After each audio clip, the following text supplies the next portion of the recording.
Hello views, আজকের ভিডিওতে দেখাবো কিভাবে মেসেঞ্জার চ্যাট লিস্টে আপনার ছবি অথবা আপনার প্রিয়জনের বসাবেন।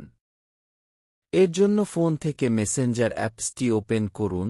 ওপেন করার পরে আপনার প্রিয় মানুষের মেসেঞ্জার চ্যাট লিস্টটা ওপেন করুন। ওপেন করার পরে প্রোফাইলের ডান পাশে একটি নীল বৃত্ত আছে, এখানে ক্লিক করুন। ক্লিক করার পরে একবারে প্রথমে ডিম অপশনে ক্লিক করুন। ক্লিক করার পরে দেখতে পারবেন আপলোড অ্যান ইমেজ, এখানে ক্লিক করুন। ক্লিক করার পরে আপনার গ্যালারিতে নিয়ে যাবে। গ্যালারিতে যাওয়ার পরে আপনার পছন্দমতো একটি ছবি সিলেক্ট করুন। ছবি সিলেক্ট করার পরে নিচে দেখতে পারবেন সেভ অপশন, এখানে ক্লিক করুন। ক্লিক করলে দেখতে পারবেন প্রিভিউইং কাস্টম ডিম দেখাবে। এর নিচে দেখতে পারবেন সিলেক্ট অপশন, এখানে ক্লিক করুন। ক্লিক করার পরে দেখতে পারবেন ছবিটি আপনার চ্যাট লিস্টে এড হয়ে গেছে। তো ভিউস, আজকের ভিডিও এই পর্যন্তই। ভিডিওটি ভালো লাগলে লাইক, কমেন্ট এবং শেয়ার করুন।